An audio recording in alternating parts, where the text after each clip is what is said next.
Good evening प्यारे बच्चों। आज हम आपको कक्षा 12 रसायन विज्ञान का अध्याय 5 और 6 का महत्वपूर्ण प्रश्न बताएंगे जो आपके बोर्ड पेपर के लिए बहुत महत्वपूर्ण होगा। और उम्मीद है कि आप तैयारी भी कर रहे होंगे, जितना क्वेश्चन भेज रहे हैं आप तैयारी भी कर रहे होंगे। और जल्दी मैं क्वेश्चन भेज करके इन सबका सोल्यूशन भी जल्दी ही मैं आपको क्या करूंगा, प्रोवाइड करूंगा प्यारे बच्चों। तो पहला क्वेश्चन इसका ये कह रहा है कि लिगेंड क्या है। लिगेंड क्या है? एक दंती लिगेंड तथा द्विदंती लिगेंड क्या है, उदाहरण दे करके समझाइए।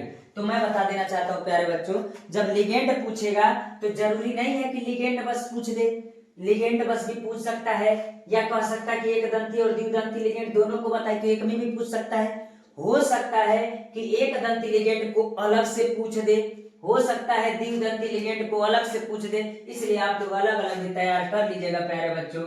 और इसका दूसरा क्वेश्चन ये कह रहा है एम्बिडेंटेंट यानी उभयदंती लिगेंड को उदाहरण सहित क्या कीजिए, समझाइए। यानी उभयदंती लिगेंड को क्या कीजिए, उदाहरण सहित समझाइए। इसको भी क्या कर लीजिएगा, तैयार कर लीजिएगा, ये भी इंपॉर्टेंट टॉपिक आपका है। अगला क्वेश्चन कह रहा है उपसंयोजन संख्या किसे कहते हैं, उदाहरण दे करके क्या कीजिए, समझाइए।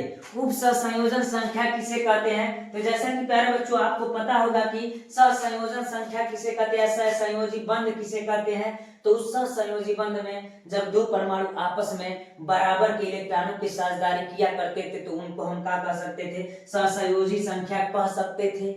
लेकिन उपसंयोजन संख्या किसे कहते हैं कि जब दो परमाणु आपस में संयोग करते हैं तो एक परमाणु अपना इलेक्ट्रॉन दूसरे परमाणु को दे देता है लेकिन उससे लेता नहीं है, तो उनके बीच जो बंध बनता है उसको क्या कहते हैं, उपसंयोजी बंध कहते हैं। और जितना लेता है, अच्छा जितना लेता है या देता है उसको हम क्या कहते हैं, उपसंयोजन संख्या कहते हैं। उदाहरण सहित आप क्या कीजिए, समझाइए प्यारे बच्चों, इसको समझाइएगा।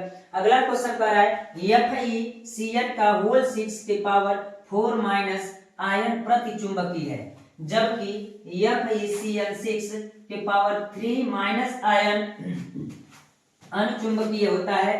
बताइए क्यों ऐसा होता है कि यह क्या है, प्रतिचुंबकीय है और यह क्या है, अनुचुंबकीय। प्यारे बच्चों बहुत आसान है, आप इसको क्या कर लीजिएगा, तैयार कर लीजिएगा।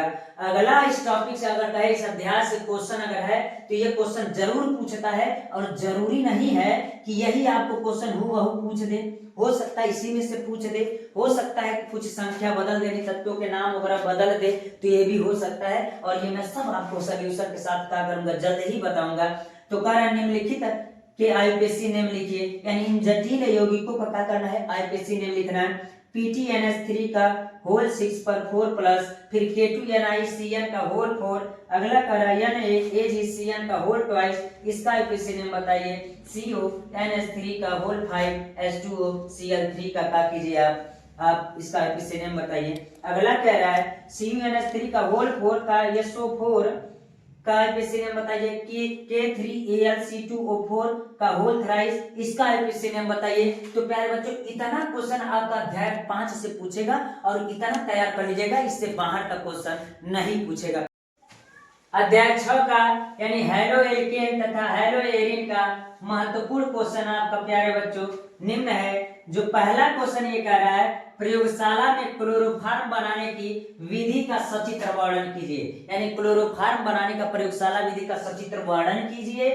अभिक्रिया संबंधित समीकरण भी लिखिए तथा क्लोरोफॉर्म को रंगीन बोतलों में भरकर रखा जाता है क्यों।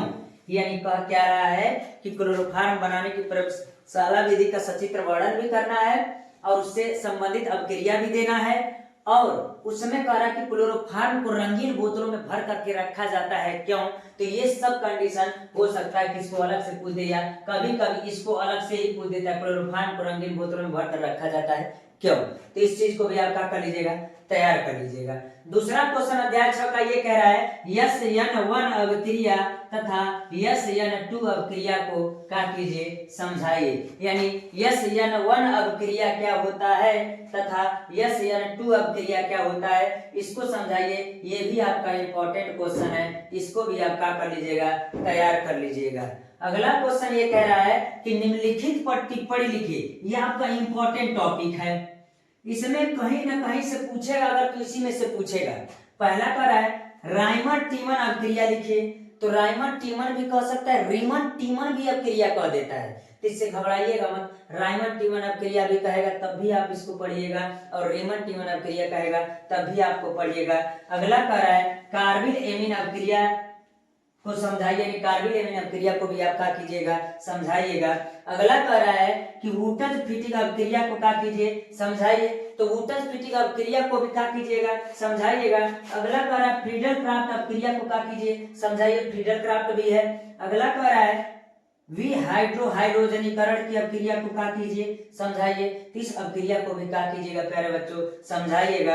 अगला कह रहा है हुंसडीकर अपक्रिया को समझाइए, सेंडमेयर अपक्रिया को समझाइए, ग्रिग्नार्ड अभिकर्मक को समझाइए, और इसका कह रहा है गाटरमैन अभिकर्मक को अपक्रिया को क्या कीजिए, समझाइए। और प्यारे बच्चों मैं बता दूं ये आगे चैप्टरों में भी आपको अलग अलग मिलेगा, इसलिए मैं सबका आपको इकट्ठा एक जगह करके दे दिया हूं कि पहले दे दूंगा तो आपको आगे मैं नहीं दूंगा, और इस तरीके से आप इसको क्या कर सकते हैं, तैयार कर सकते हैं। अब अगला कह रहा है कैसे प्राप्त करेंगे, केवल समीकरण दीजिए। तो इतना कम नहीं देता, बहुत देता है, लेकिन इस चैप्टर से मैंने लिखवाया है कि कैसे प्राप्त करेंगे, यानी क्लोरोबेंजीन से डीडीटी कैसे बनाएंगे, यानी क्लोरोबेंजीन से डीडीटी बनाने का क्या कीजिए, केवल समीकरण दीजिए प्यारे बच्चों, इसको भी तैयार कर लीजिएगा। और ये वाला क्वेश्चन कह रहा है कि एथिल ब्रोमाइड से एथिलीन कैसे बनेगा, इसका भी बस केवल क्या कीजिए, रासायनिक समीकरण दीजिए। तो प्यारे बच्चों अध्याय 5 और 6 का महत्वपूर्ण क्वेश्चन आपका हो गया।